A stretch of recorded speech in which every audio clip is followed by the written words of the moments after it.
Hello, kings and queens, back with another video. And you see this nice couple right here, nice looking couple, young couple. Well, they got murdered in 15 years ago, 2007, in Knoxville, Tennessee. They was carjacked. I'm just now finding out about this case. When I looked into it, I was just hurt and crushed and couldn't believe what I was hearing. Then I went on YouTube and I was looking at the trial and all the details and stuff. It's just crazy how I found out about this. One of my bloggers I follow, his name is Lamont Enlarge. Y'all go check him out and follow him if you ain't heard of him. He is a blogger. He go to all these different cemeteries when you hear about crimes, about celebrities and crimes like this or whatever. He'll talk about it and then he'll go to the cemetery and stuff. That's how I heard about this case. And this just blew my mind. I said, this is crazy. I just cannot believe this happened to these two young couple who was doing nothing. These couple right here I read, they was pretty much in love. Shannon Christian and Chris Newsom is their name. Shannon was I think she was a senior at the University of Tennessee, and Chris was a carpenter. And he pretty much loved her based on all the investigation I've been doing, digging up on them. He loved her. Both of them come from good families, Knoxville, Tennessee. Um, this just bothered me, and I just had to do a story about it. But what happened was on the Saturday, January 6, 2007, these individuals right here, Eric Boyd, Vanessa Coleman, Lamarcus Davis, Latavius Cobbins, George Thomas, they carjacked him. Well, all of them didn't carjack him. It was Lamarcus Davis, which he was the ringleader with his brother Latavius. And I think George was in the car. Vanessa was at home. And they seen the two couple in the parking lot kissing or whatever. Because Lamarcus was saying, he wanted to, do a carjacking. Remind you, he just got out of prison for carjacking. He only been out of prison a couple of months. They seen this couple kissing, ran up on them, forced them in back of Shannon's 2005 or 6 Toyota 4Runner, blindfold them, tied their hands up. And you ain't gonna believe what happened next. When I was reading this case, tears were just rolling down my eyes or whatever. I cannot believe they did this couple the way they did them, this innocent couple. I I know I'm late because I didn't see other bloggers that did a story on this, and like I said, I'm just not finding out about it. I found out about it last week, and I was just hurt, very, very hurt that this happened to this young couple, nice, beautiful looking couple, nice looking. God, this is. Let me get myself together before I do this. Yeah, they carjacked them. Eric Boyd, Vanessa, they left. Vanessa was at home at the house, at the Chipman house, and I'm going to show you that house. That house belonged to DeMarcus Davison. She was at the house. Um, yeah, like I said, they carjacked. I'm trying to get myself together. They carjacked them for no reason. Um, Shannon's friend was calling her to see where she was at because she went on and left Shannon at her apartment to go to the party. Shannon and Chris, they planned to go to a nice dinner and then go to the party. So when they didn't show up, everybody got worried. Shannon's friend said it's not like her to, not to return her calls. She notified her parents or whatever, and they was the same way. She always returned their calls, so she didn't return. So then they got worried, which you would too. They took them back to this house right here. This is Lamarcus' house, the house on Chipman Street, and the unbelievable happened. Both of them was raped, beaten, sodomized. Both of them. Not just Shannon, Chris too. They was tortured. Oh my God, Chris was raped with an object, and he was believed to be raped by one of the perpetrators. And they said it was Eric Boyd that raped him. He was beaten. He was stripped. All he had on was his underwear and a shirt, and he had a dog collar around him. And they led him to some railroad tracks that was behind this house. And yes, I'm trying to get myself together to read this. This is crazy. This is just crazy. Newsom was believed to have been raped inside that house, according to the testimony of the Knox County active medical examiner. Newsom was sodomized with an object raped by many or one of the perpetrators. One of them raped him. They said it was Eric Boyd. He was then taken to a set of railroad tracks where he was forced to walk barefoot to the location where he was murdered. Yeah, this is crazy. This is crazy. When Newsom was murdered, his hands was bound behind his back and his feet was bound together. He was blindfolded with a bandana and gagged with a sock, believed to be his sock. He only wore a shirt and underwear. Newsom was shot in the neck and the back. Newsom was still alive after a while, and he was shot in the back of the head. The fatal shot fired with the muzzle of the gun against his head above his right ear, and it severed his brain stem. After killing Newsom, they set him on fire. This is the railroad tracks right here where they found him at. He was wrapped in a cloth. He will burn like 85% of his body. This is crazy. For no apparent, these people ain't do nothing. My thing is like this. Okay, you want to go out and go carjack somebody. You want to get a car. Okay, cool. I mean, I'm not saying it's cool, but why did they have to die? Just take the car and leave them alone. You should just left them alone. You should just throw them on the ground. That's my opinion. It's all wrong. But why did they didn't have to lose their life? They didn't. You should just took the car and left, because Shannon can get another car, but you can't get another life. Just take the car. If you want the car, just take it. Yes, that's his body right there that they was picking up. They set him on fire after shooting him 3 times. They raped this boy with an object. The medical examiner was saying in court, they were showing his anal, how it was swollen and damaged. They said it was just something where the whole everybody in the courtroom was just crying. I said, I don't even think I want to see that picture or whatever. How they raped him, all his injuries, he was beaten. And then the shoes he had on, LaMarcus had took his shoes off and was wearing them, and then noticed that he couldn't wear the shoes because they was too little. Because it's, but yeah, this is, I swear God, this is crazy. This is crazy. They lifting his body up. Burned 85% of his body. Like I said, you should just took the car and leave him alone. And it caused an uproar up there in Knoxville, Tennessee. I heard the Klansmen and everything up there. So then when they get back to the house, Vanessa Coleman was believed to held Shannon Christian hostages there. She was raped. She was tortured.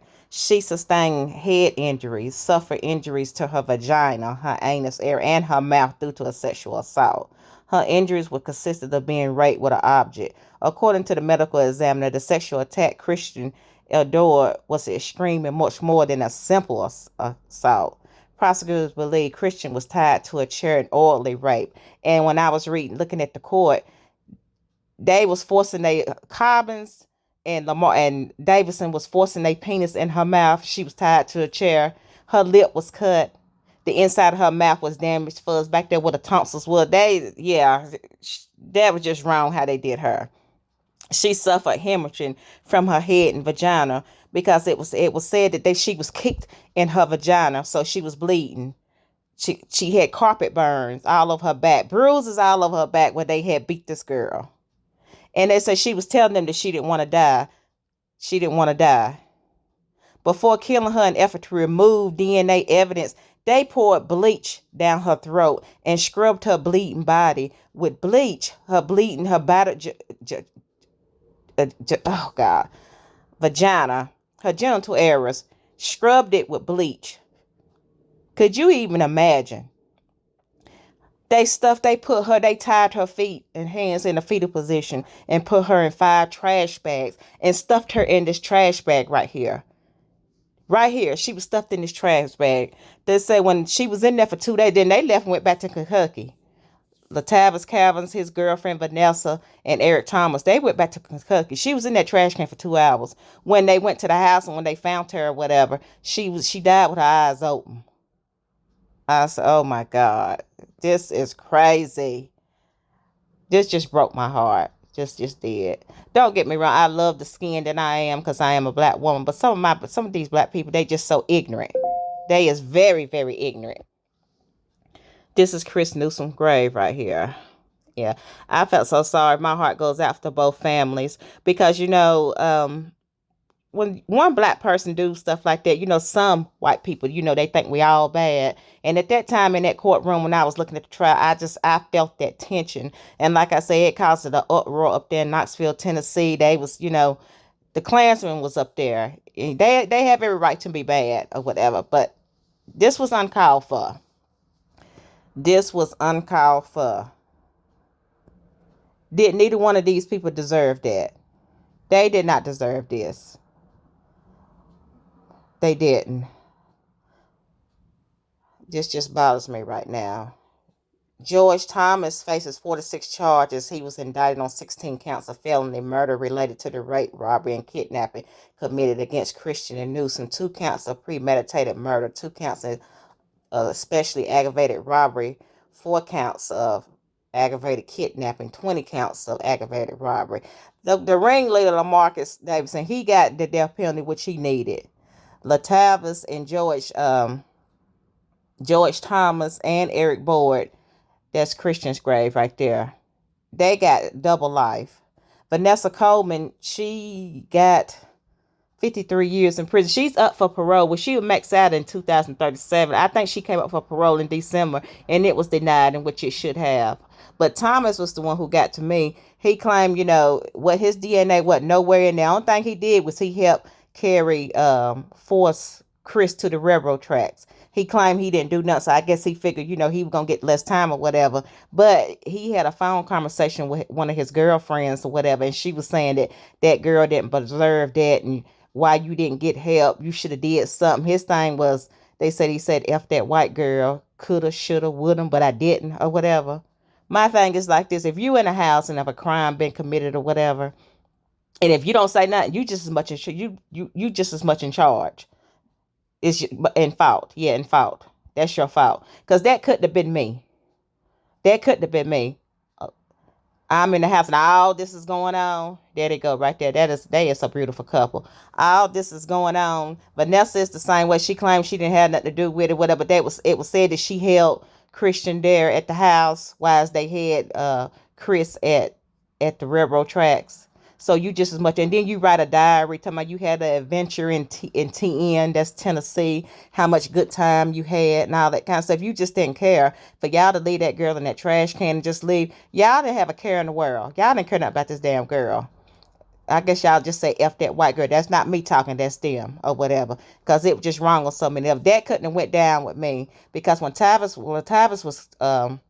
was testifying, he was saying that he was in the room with Christian, and she gave him oral sex and it was consensual. Him and Vanessa was the only one in the house. Vanessa was in the bathroom or whatever. If Vanessa was so scared when Tavis was in there messing, tampering with Shannon Christian, she should have left. She stayed there. She claimed that, she was scared and they held her against her will. No, chick, no, they didn't. You could have helped this girl. This girl could have been still alive, but you knew what was going on. So I'm not even buying that. And you should have got double life too. Now George Thomas, he will, since he testified against Eric Boyd, he will get out one day because he was arrested in connection with a fatal carjacking, but he was not charged with. That was with the feds. He was not charged with just murder. So he went to prison, and he did let's see, 15 years in federal prison. Was it 15 years? No. It was like 12 or 13 years in federal prison.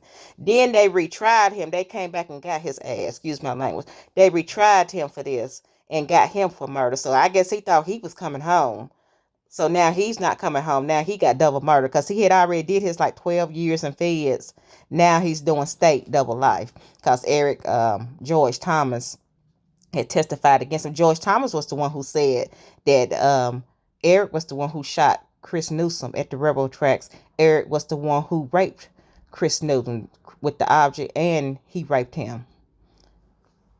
Eric Boyd. Yeah, George Thomas said that about Eric Boyd. So he was the one who raped Chris Newsom. So this is awful. This is awful. Yeah, that I don't. Yeah, on April the 16th, 2008, Eric Boyd was found guilty in federal court of being accessory to a fatal carjacking and failing to report the location of a known fugitive. Boyd was first to go to trial, only suspect not to be charged with the murder. He was sentenced, to 18 years in federal prison. He was incarcerated in Yazoo City, a low security federal prison in Mississippi. Yeah, so he did them 18 years and then he got out and they slapped them 2 murder charges on him. So he got double life too. So yeah, he had died in prison.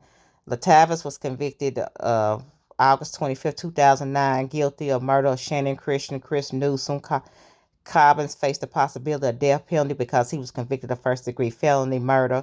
In the case of Christian, he was found guilty of murder of Newsom but acquitted of Newsom's rape. Yeah, he raped the girl. He did not rape Newsom. Eric Boyd did that. He was sentenced to life without parole. LaMarcus was sentenced to the death row. George Thomas was found guilty on multiple counts. The jury returned a sentence of life in prison without the possibility of parole on each for 4 capital convictions. Vanessa Coleman, the last defendant to face trial, was granted immunity by federal authorities for the testimony of the federal case of the carjacking, but the state court ruled the federal grant immunity and could not extend the state charge.